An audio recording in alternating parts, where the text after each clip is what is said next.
Yang menentang hukum Taurat atau yang bertentangan dengan Yesus adalah Paulus, bukan Nabi Muhammad. Mari kita lihat, saya akan jelaskan nanti itu. Di Roma 30 ayat 20. Jadi Roma 30 ayat 20 yang bunyinya, sebab tidak seorang pun yang dapat dibenarkan di hadapan Allah oleh karena melakukan hukum Taurat.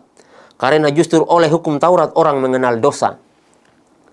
Ini bayangkan, ini provokator yang dilakukan oleh Paulus. Padahal Yesus sudah berkata, sampai dunia kiamat, hukum Taurat itu tidak boleh dihilangkan satu iota atau satu titik pun.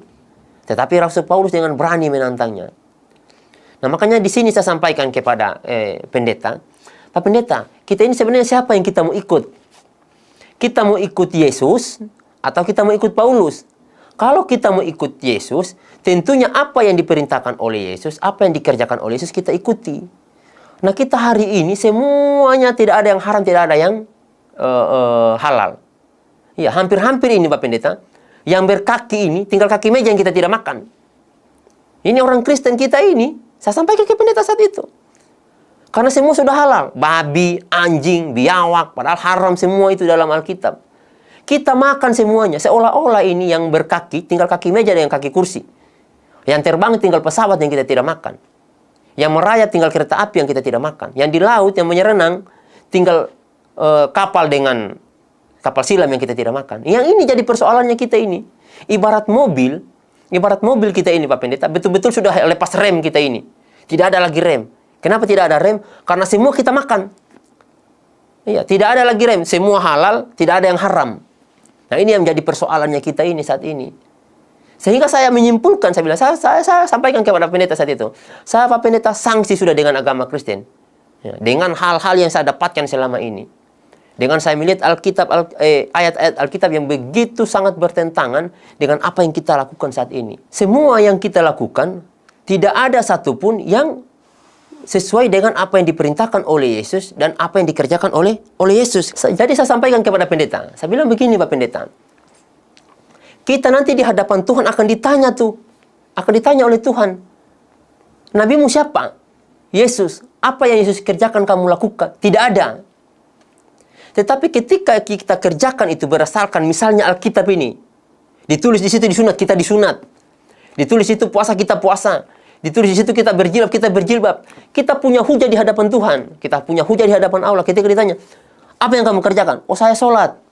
Karena saya baca di Alkitab sholat. Saya disunat karena saya baca di Alkitab disunat. Kamu apa lagi?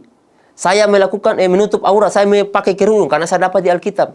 Saya puasa karena saya lihat Yesus puasa. Saya makan domba karena saya lihat Yesus makan domba. Dan itu akan menjadi pertanyaan nanti di hadapan Tuhan. Nah, ketika Tuhan bertanya, apa yang kamu lakukan? Oh, saya minum minuman keras. Lah, kenapa kamu minum? Paulus bilang tidak apa-apa. Karena itu sudah diperbaharui oleh Yesus. Disitulah hukuman yang akan kita dapat. Karena kenapa? Kita ikuti saja apa yang diperintahkan Yesus, apa yang dibawa oleh Yesus. Kita aman. Sama seperti orang Islam. Orang Islam seperti itu. Dia mengikuti apa yang ada dalam Al-Quran, kemudian mengikuti jejak Rasulullah. Apa yang dilakukan Rasulullah diikuti oleh umatnya. Sehingga aman. Ketika ditanya nanti, yang bertanggung jawab ya Yesus. Ya nabinya kita. Yang kata Pak Pendeta saat itu, oh tidak begini, Jem. Kita itu sudah ditebus oleh Yesus dosanya kita.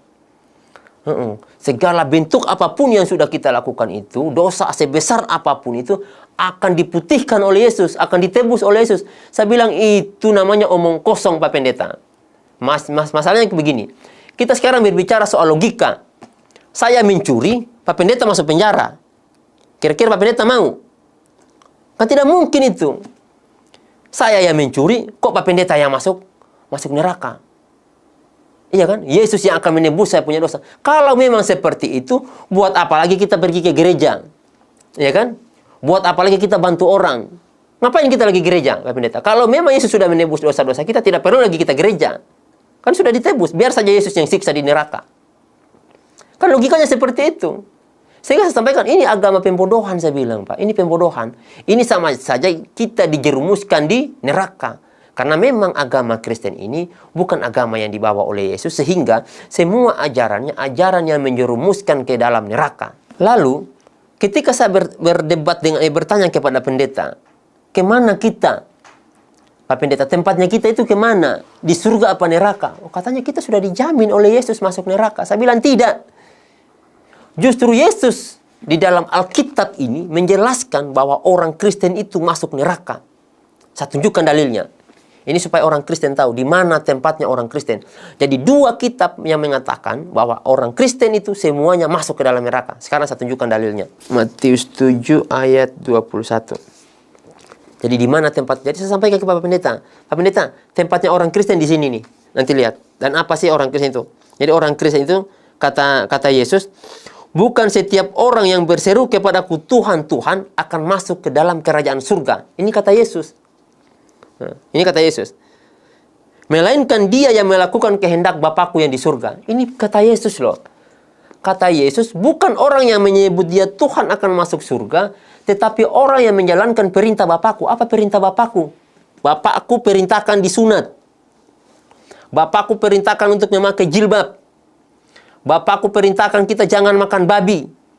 Bapakku perintahkan kita jangan minum alkohol, jangan minum minuman keras.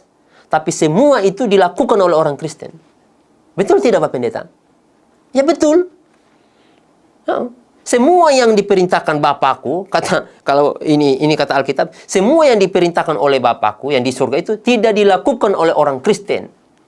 Iya. Makanya Yesus berkata lagi di sini, pada hari yang terakhir kata Yesus,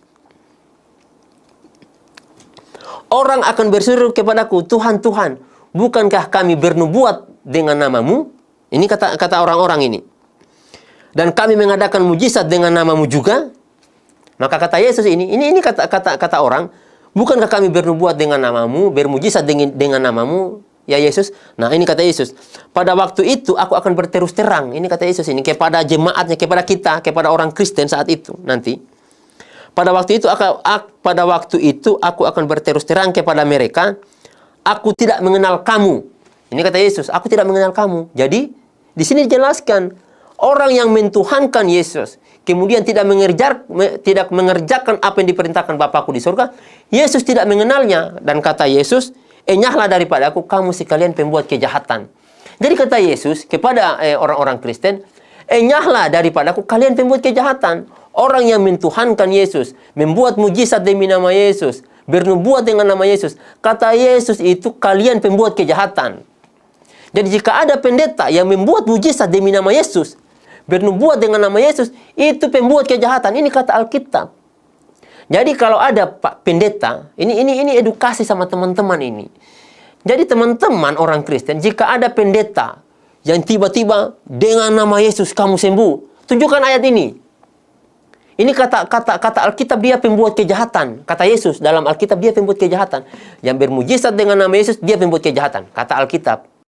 Kalau kita mengikuti semua perintah Tuhan yang ada dalam Alkitab ini, maka satu tujuan kita adalah Islam. Saya akan jelaskan pada statement berikutnya.